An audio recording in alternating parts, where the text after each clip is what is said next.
We have a great panel on everything lead follow-up today, which I'm really looking forward to. We're going to talk about door knocking. Back in the day when I sold, this is how I did all my business. So we're going to be talking about two of my favorite things on the planet, door knocking and the listing presentation. Josh Winkler, to please come up. What's up, bud? Doing good, man. How are you? Doing excellent. I told everybody that I've gone door knocking with our agent. So back me up here. Did you and I go door knocking? Oh, yeah, 100%. Yeah, right after you got here, you put the invitation out and I took it.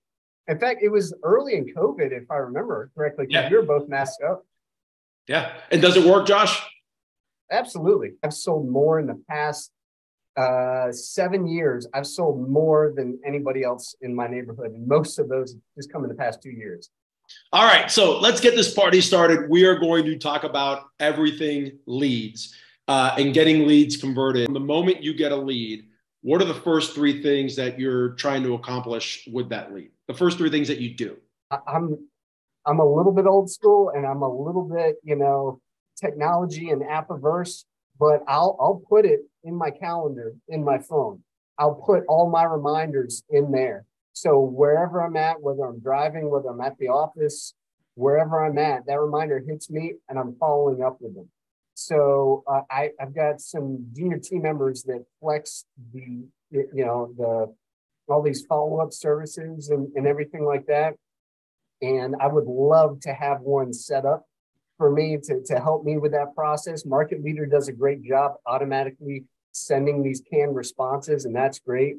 But I'm a little old school, and I just do it all manually at this point. There's no old school or new school. I have a whole opinion on this. Everybody thinks that technology is the new disruptor in our business, but if everybody's there, then it's not a disruptor. I think disruptor is the ability to have that face-to-face, belly-to-belly, palm-to-palm conversation. Because in our business, not enough people are teaching that skill. Everybody wants to use ways to make it easier, but nobody's teaching the skill to have the conversation. What are you sending that kind of highlights you? Business cards. So I've got this dot card, which has this on the back that has all my info. And because of that, you go and set up your profile and it just looks really polished. So when I send someone my contact, it's got everything and it's got links to all my social media. It looks really polished. It just kind of, stands out a little bit more, I think, than just to here's another business card to add to the pile. Yep. So that's one way where I feel like I am using technology to my benefit to help me stand out. But you just stole the words out of my mouth, by the way. I was about to rag on you. Again, finding a need, even if it's not real estate related, if I can make a connection, if I can, hey, do you need a landscaper? Do you need a handyman? Is there some need? Do you need a lawyer? Is there some need I can fulfill? So that gives me a foot in the door to follow up with you. Oh, I sent you that. Did you get in contact with them? Put us on a group chat. Just some way to kind of foster further communication where it's not cold communication, where it's not, oh, yeah, I don't want you following up with me. Does that make sense? Yes, it does. And so Josh uses the dot card, which is amazing. I'm going to make a recommendation to the entire audience. Your business cards should only be used for one purpose. And they should be used for a raffle at a title company or your office sales meeting giveaway. Other than that, get rid of your business cards. What's your immediate goal? Like when you think about you're going to get a lead right now, what's goal number one for that? Like what's your immediate goal for the lead? In-person meeting, if you get face-to-face, I mean, it's at that point, it's almost a done deal, right? So that's 100% the goal. If the contact information you have is a phone number or email address, again, my first instinct is to find a need to fulfill, to leverage that into a face-to-face meeting. Absolutely. What's the single greatest thing you do to get a lead to meet with you in person? So if it is a buyer lead, typically they want to see a particular property. So, I'm pushing to meet at that property when later today works for you. And not only that, when I show up, I'm going to have way more information and way more stuff on hand than they would ever expect. I'm not just showing up with a printout of the MLS listing. I'm showing up with that. I'm showing up with the comps. I'm showing up with notes that speaks to whether or not it's priced right. I'm showing up with information on the schools. I'm calling the listing agent ahead of time to get stuff on the property that is not obvious on the listing or the seller's disclosure, things like that. So I'm just really trying to wow them and show off that, hey, I am the realtor that you want to work with. I am doing more and knowing more than anyone else you work with. And then if it's a listing lead, my go-to is, and this is, I mean, good practice anyway. But my go-to is, hey, you know, I'm very familiar with that neighborhood. I know the value range, and I'm going to give a wide value range. It's going to be between, you know, 475 and 575. But the only way I can really advise you accurately on the values, I have to see it. I have to walk it. So when is the earliest time that you're available for me to drop by? So I have to see a property before I could give any sort of specifics on the valuation. This is actually one of my favorite questions. So what do you do when a lead starts to ghost you? Just attack what they may be fearful in communicating. Hey, are you working with another realtor? And also give them some grace, right?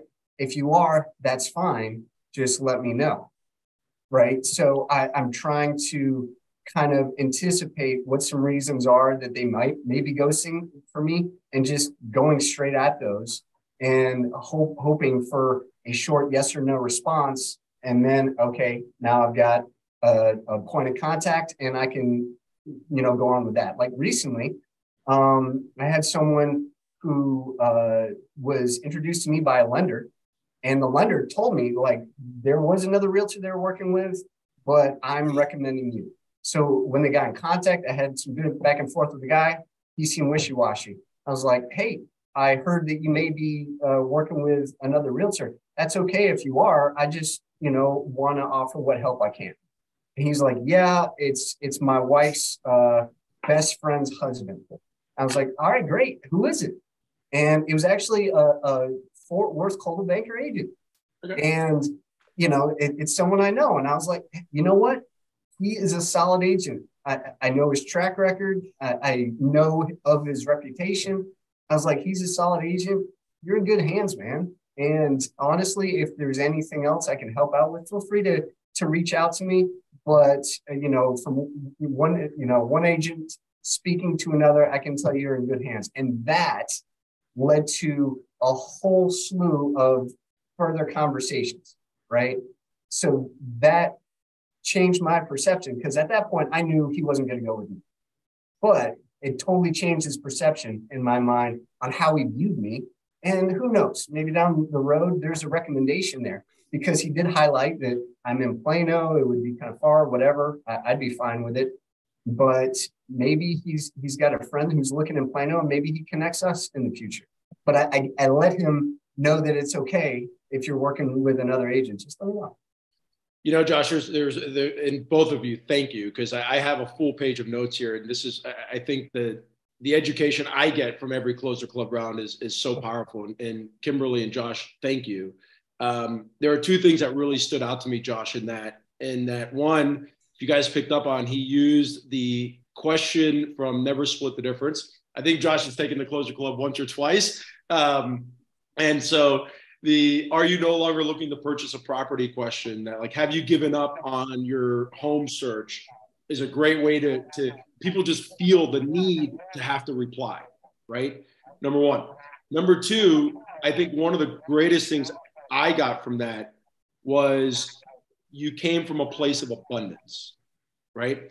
The second you found out that he was working with someone else, you just came from a place of like, hey, he's in great hands. And it's amazing. I've done this in my own life, that when you come from a place of abundance, how it just opens up for you, right? And you experience that with this particular buyer. Josh, thank you so very much. If you can drop in the chat your contact information for our group, how they can follow you. Oh, Josh, are you on Instagram and all that? Of course. Okay. How do they find you on Instagram?